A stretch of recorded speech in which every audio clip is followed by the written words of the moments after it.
Hi, so the patient came in today to the hospital for a physical exam. Patient walked in alert and awake, and patient appears to be well groomed, dressed appropriately for the climate. I don't detect any sort of body odor coming from the patient. And so now I'll be checking the head and neck. So the hair on the scalp is distributed evenly. Everything feels symmetrical. The patient's skull, no indentations, indurations.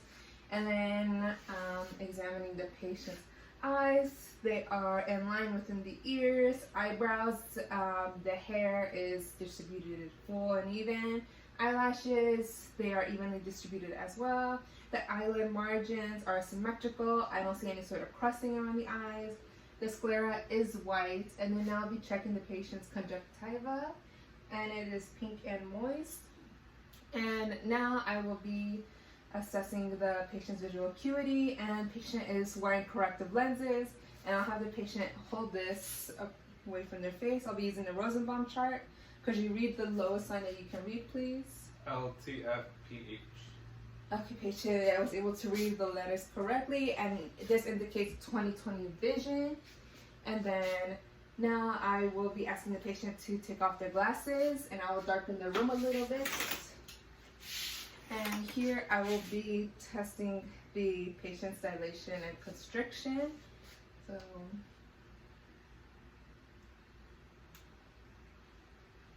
patient's eyes are able to dilate and constrict evenly and react to light correctly, and the pupil size is about 4 millimeters. And so now I will also be using my pen light. And for here, I'll be moving it in the 6 cardinal fields.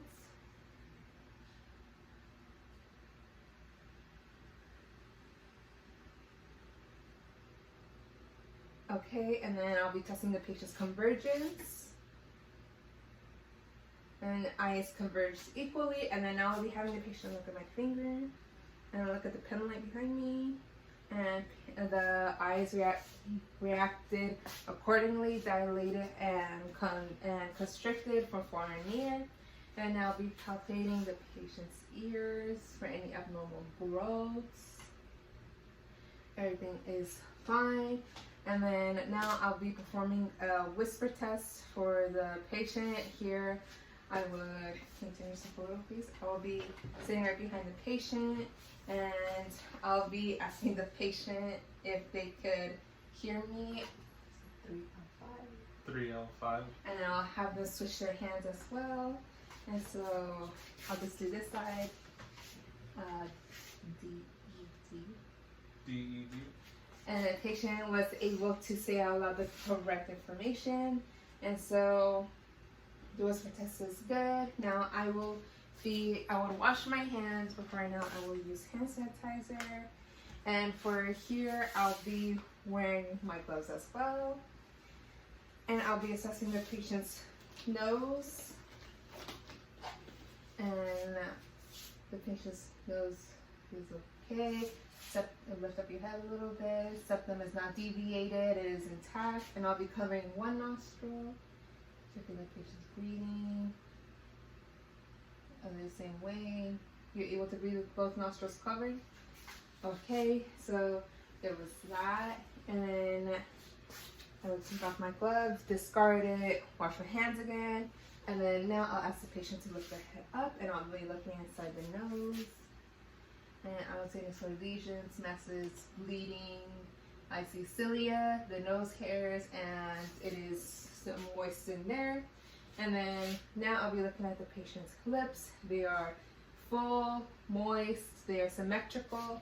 And then here, I would ask the patient to open their mouth, and their teeth are all aligned, connected to gingiva, the gums. And then here, I would open their mouth, and then have them stick out their tongue, and lift up their tongue. All good. And here I would have a tongue depressor. I have the patient say ah. And then I would also use the tongue depressor further back to test the patient's gag reflex. And so that is all. And then now I'll be looking at the patient's neck. I'll be checking for any jugular vein distension. Everything seems to be fine. Now I'll be checking the carotid pulse one at a time. So it is a grade of +2. They're equal. And then now I'll be feeling for the tonsils. Okay, and then I'll have the patient swallow. Okay, everything is normal. The thyroids, they went up as the patient swallowed. And then now I'll be looking at the arms.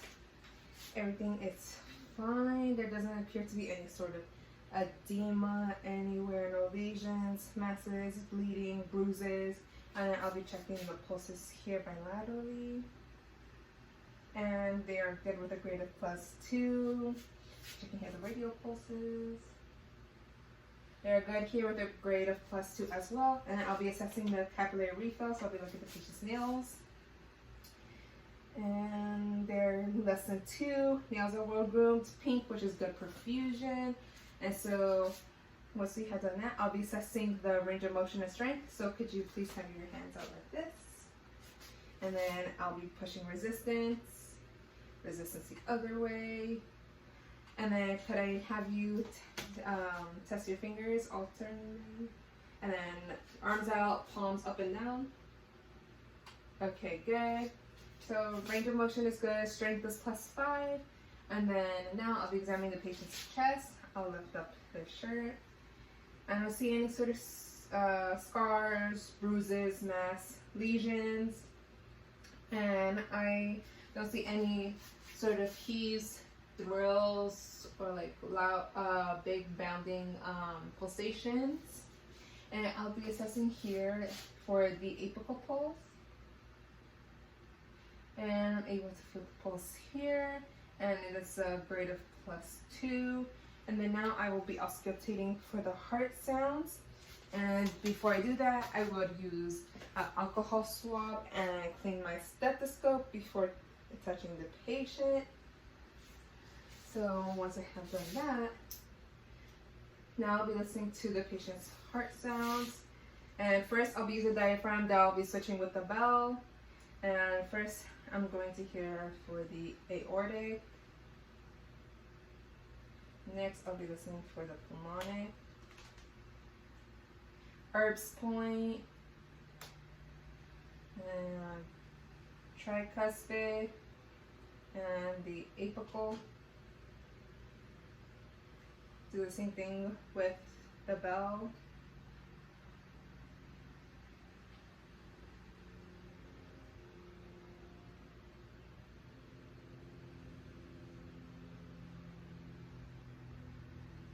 Okay, and there was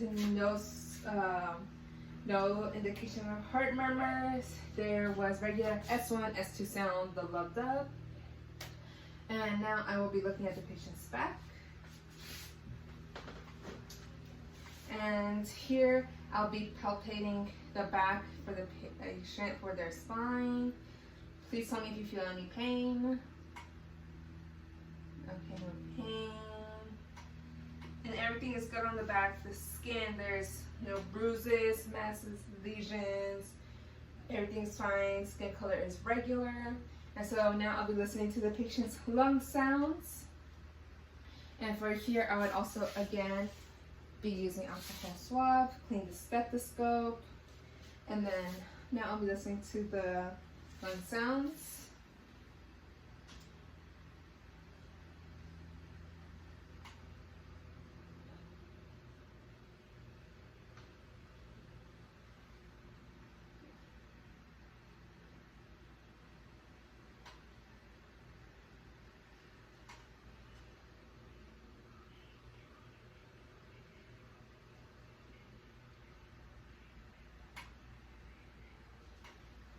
Okay, breath sounds were clear on all fields. And I would also clean my stethoscope again. Okay, now I have assessed the back, and I will have the patient turn again, and I'll do the thumb excursion. So just breathe in and out regularly.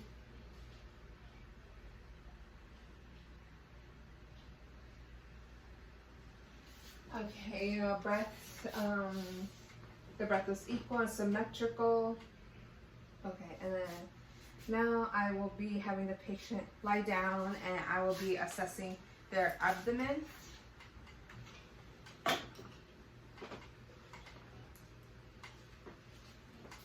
Okay, patient is lying down. I will only cover the area that I will be assessing. And so I'm checking here, there's no distension. Skin is all good. There's no scars, bruises. Color is good. And so everything is fine. So here I will be using the stethoscope again, and I'll be using the same, I'll be using another alcohol swab to be disinfecting the stethoscope. And for here, I'll be auscultating the 4 quadrants.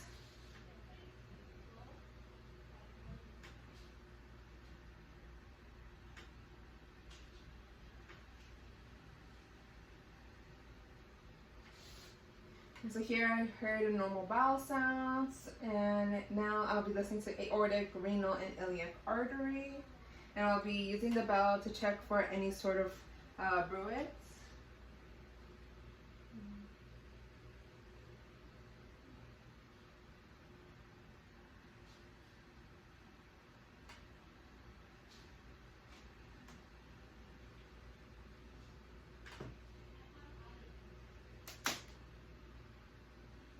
So there is no bruit sounds, and then I'll clean my stethoscope once again. And then now I will be palpating the patient's abdomen. And I don't know if you have any sort of swelling, masses. Let me know when you're experiencing any pain, okay? Okay. So everything feels fine as normal. Patient doesn't feel any sort of pain. There wasn't any sort of tenderness. And so now I'll be assessing the patient's lower extremities. So skin is all good. Color is fine. Dry. Skin is intact. I do see like a tiny bruise here the patient has. Besides that, everything looks fine. And then now I'll be checking the pulses here, posterior tibialis. And they are equal bilaterally +2. I'll be checking here on the feet. And they are +2 grade. They're equal bilaterally. And so now I've examined the patient's lower extremities. I'll have the patient wiggle their toes and then push resistance against my hands. Arm here as well. And I'll be testing the patient's capillary refill here as well. Less than 2 seconds for both. And then now I'll be having the patient lift up their leg a little bit and then push resistance against my hand. Other side as well. In here, up here. Do the same thing for the other leg. Resistance.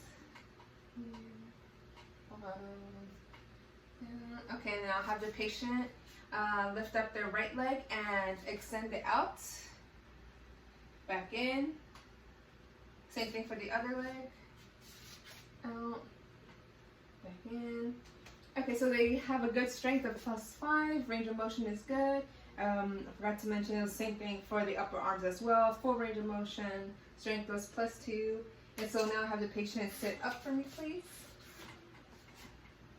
And I'll be testing the cranial nerves. So I want the patient's push resistance on the shoulders from me here. Lift them up. Okay, resistance is good. And here I'll be testing the patient's olfactory nerve. So the patient close their eyes and tell me what they smell. Coffee. Okay. Vanilla.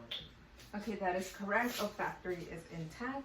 Now I have the patient close their eyes, set their hands out, and then tell me what object is in each hand. A paper clip and a push pin. Okay, that is good. And then I'll still have the patient close their eyes, and I'll be testing their facial nerve. Close your eyes, please. Let me know where you feel a cotton ball. Forehead. Right cheek. Nose. Chin. Okay, back cranial nerve is intact. I'll have the patient open their hands as well. Close their eyes and let me know what Number I do on their hand. 11. 8. Okay, and that is in effect as well. And I will have the patient please stand up. And then patient will close your eyes. Have a good balance. Feet are close together, touching each other. And patient has a good balance. Extend your arms forward, please. Extend outwards. And that is good. Patient has good balance. And could you open your eyes, walk with your hands to your side, and just take a few steps forward, back. And patient has a nice and steady gait. And that concludes my head to toe assessment.